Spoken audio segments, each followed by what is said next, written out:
মৰিয়নি নকছাৰীৰ লগতে অসমৰ বাবে ভাল খবৰ। এখন ভিতৰুৱা অঞ্চল নকছাৰীৰ পৰা ৰাষ্ট্ৰীয় পৰ্যায়ত অংশগ্ৰহণ কৰিব নকছাৰী টাইকোৱাণ্ডো প্ৰশিক্ষণ কেন্দ্ৰৰ ৰাজা শইকীয়াৰ তত্বাৱধানত প্ৰশিক্ষণ লৈ থকা দেবেৰাপাৰ চাৰিআলি শ্যাম বৰা আৰু কৃষ্ণালী বৰাৰ সন্তান সুদৰ্শন বৰাই চলিত মাহৰ 6 জানুৱাৰী তাৰিখৰ পৰা 9 জানুৱাৰী তাৰিখলৈকে বোকাখাতৰ লুইট একাডেমীত অনুষ্ঠিত হোৱা all Assam children taekwondo championship আৰু junior and senior Assam Team Selection for India Taekwondo Second Federation Cup 2025-26ত নিৰ্বাচিত হৈ সুদৰ্শন বৰাই 18 পৰা 23 তাৰিখলৈ ৰাজস্থানৰ জয়পুৰত অনুষ্ঠিত হ'বলগীয়া ৰাষ্ট্ৰীয় টাইকোৱাণ্ডো প্ৰতিযোগিতাত অসমৰ হৈ জুনিয়ৰ শাখাত প্ৰতিনিধিত্ব কৰিব।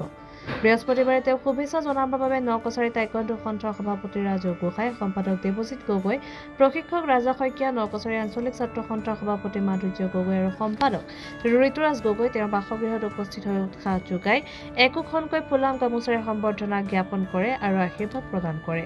অষ্টম শ্ৰেণীত পঢ়ি থকা সুদৰ্শন বৰাই টাইকোৱাণ্ডোৰ সমানে আগুৱাই গৈ ব্লেক বেল্ট ফাৰ্ষ্ট ডান পাবলৈ সক্ষম হৈছে আৰু সম্পূৰ্ণ সাজু হৈছে বুলি জানিবলৈ দিয়ে। পিতৃ-মাতৃ আৰু পৰিয়ালৰ লোক যথেষ্ট উৎফুল্লিত হোৱা পৰিলক্ষিত হয়। নমস্কাৰ, মোৰ নামটো শ্ৰী সুদৰ্শন বৰা।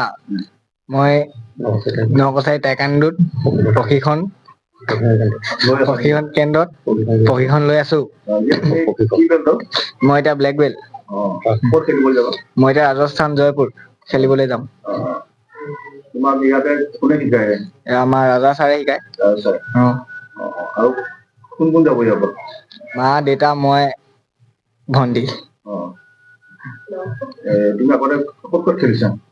মই আগতে শিৱসাগৰ নামৰূপত 2025 চনত শিৱসাগৰ নামৰূপত খেলিছিলো আৰু কোকৰাঝাৰত খেলিবলৈ গৈছিলো। কোকৰাঝাৰত ব্ৰঞ্জ মেডেল পাইছিলো আৰু নামৰূপত গ'ল্ড মেডেল, শিৱসাগৰতো গ'ল্ড মেডেল। এতিয়া ভালেই লাগিছে। অতিকৈ গৌৰৱ অনুভৱ কৰিছো আৰু সুখবৰ নকছাৰীবাসী ৰাইজৰ বাবে। নকছাৰী অঞ্চলৰ উদীয়মান প্ৰতিভাৱান খেলুৱৈ সুদৰ্শন বৰাই আচলতে আমাৰ ৰাজস্থানৰ জয়পুৰত অনুষ্ঠিত হ'বলগীয়া দ্বিতীয় ফেডাৰেশ্যন কাপত অসম দলৰ হৈ তেখেতে প্ৰতিনিধিত্ব কৰি আচলতে তাত অংশগ্ৰহণ কৰিব যাব। গতিকে তেখেতক আমি আজি শুভেচ্ছা জ্ঞাপন কৰিবলৈ তেখেতৰ বাসগৃহত আহি উপস্থিত হৈছোহি আৰু আমি আশাবাদী আচলতে সুদৰ্শন বৰাই এক সুন্দৰ ফলাফল দেখাবলৈ সক্ষম হ'ব, সুন্দৰ খেল প্ৰদৰ্শন কৰিবলৈ সক্ষম হ'ব। আমি তেখেতক আমাৰ নকছাৰী আঞ্চলিক ছাত্ৰ সন্থাৰ পবিত্ৰ মজিয়াৰ পৰা শুভেচ্ছা জ্ঞাপন কৰিবলৈ আহিছো আৰু তেখেতৰ আমি উজ্জ্বল ভৱিষ্যত কামনা কৰিছো। তাৰ লগে লগে নকছাৰী টাইকোৱাণ্ডো সন্থাই যি আচলতে কঠোৰ পৰিশ্ৰমৰ জৰিয়তে তেখেতলোকে এনেধৰণৰ আচলতে ক্ৰীড়া প্ৰতিভাসমূহ উলিয়াই নিয়াৰ যি চেষ্টা চলাই তাৰ বাবে আমি সঁচাকৈ অতি গৌৰৱ অনুভৱ কৰিছো আৰু তেখেতলোকৰ যাত্ৰা অব্যাহত থাকক আৰু সুদৰ্শন বৰাই যাতে যি লক্ষ্য লৈ আগবাঢ়ি গৈছে আমি নকছাৰীবাসী ৰাইজ হিচাপে আমি তেখেতক সদায় লগত সহযোগিতা আমি কৰি যাম। গতিকে তেখেতৰ এই যাতে যাত্ৰা সদায় অবিৰতভাৱে চলি থাকে আমি তাৰে কামনা কৰিছো। তেখেত যাতে নিজৰ লক্ষ্যত উপনীত হ'ব পাৰে। পুনৰবাৰ তেখেতক আমি শুভেচ্ছা জ্ঞাপন কৰিবলৈ আহিছো আৰু পুনৰবাৰ মই নকছাৰী টাইকোৱাণ্ডো সন্থাৰ প্ৰতিজন বিষয়ববীয়া কৰ্মকৰ্তাক আন্তৰিক ধন্যবাদ জ্ঞাপন কৰিছো। নমস্কাৰ, মোৰ নাম শ্ৰী শ্যাম বৰা। বহুতে ভাল লাগিছে। খেলত যদি উন্নত হয় মানে আমাৰ অসমৰ হৈ পিনি যদি নাম কমাব পাৰি বহুত আনন্দৰ কথা। তো মোৰ নিজৰে ল'ৰা হওক ইয়াৰ বেলেগৰ আমাৰ অসম ষ্টেটৰ যিকোনো ল'ৰা ছোৱালী যদি প্লেয়াৰ বনি পিনি আগবাঢ়ি যায় বহুত ভাল লাগে। মানে ইমানে ভাল লাগে কি ক'ম এতিয়া, মানে বহুত আনন্দ লাগে।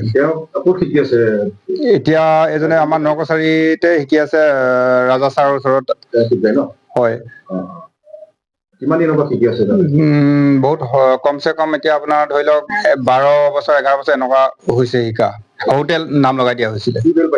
এতিয়া ব্লেক বেল্টত আছে। হয়, ওৱান। হয় হয়, ভালে লাগিছে যাবলৈ পাইছে ৰাজস্থান জয়পুৰত। বহুত দিনৰ আশা আছিলে। ক্লাছ 8। আমাৰ নকছাৰীৰ পৰা সুদৰ্শন বৰাই অহা 18 পৰা 23 তাৰিখৰ ভিতৰত ৰাজস্থানৰ জয়পুৰত অনুষ্ঠিত হ'বলগীয়া দ্বিতীয় টাইকোৱাণ্ডো ফেডাৰেশ্যনত গেমত তেওঁ অংশগ্ৰহণ কৰিব। এইটো আমাৰ নকছাৰীৰ বাবে এটা গৌৰৱৰ বিষয়। এগৰাকী প্ৰতিভাৱান খেলুৱৈ আমাৰ ইয়াৰ পৰা কেইবাজনো খেলুৱৈ ইতিমধ্যে নেশ্যনেল গেমত প্ৰতিনিধিত্ব কৰিছে। আমি নকছাৰী ছাত্ৰ সন্থা আৰু আমি টাইকোৱাণ্ডো এছ'চিয়েশ্যন আজি তেখেতৰ গৃহত উপস্থিত হৈ তেখেতক শুভেচ্ছা জনাবৰ বাবে উপস্থিত হৈছোহি। আমি আশা কৰিম সুদৰ্শনে সেই চেম্পিয়নশ্বিপত ভাল ফলাফল লাভ কৰিব আৰু অঞ্চলটোলৈ গৌৰৱ কঢ়িয়াই আনিব। নমস্কাৰ, সুদৰ্শন বৰা নকছাৰী টাইকোৱাণ্ডো ট্ৰেইনিং স্কুলৰ প্ৰশিক্ষাৰ্থী। তেওঁ আজি 11 বছৰ হ'ল প্ৰশিক্ষণ লোৱা। তেওঁ আগতো নেশ্যনেল চেম্পিয়নশ্বিপ খেলিবলৈ সুবিধা পাইছে। অসুবিধা হোৱাৰ বাবে যাব নোৱাৰিলে। এইবাৰ ছেকেণ্ড ফেডাৰেশ্যন কাপত তেওঁ অসমৰ দললৈ হৈ প্ৰতিনিধিত্ব কৰিব। সঁচাকৈ ভাল লাগিছে। মই যিমান কষ্ট কৰি তেওঁক প্ৰশিক্ষণ দি আছিলোঁ, আজি অনুভৱ কৰিছোঁ ভাল লাগিছে আৰু তেওঁ ভাল ফলাফল দেখুৱাব বুলি মই আশাবাদী। ৰাজস্থান জয়পুৰত অনুষ্ঠিত হ'ব ছেকেণ্ড ফেডাৰেশ্যন কাপ 18 তাৰিখৰ পৰা 23 তাৰিখলৈ।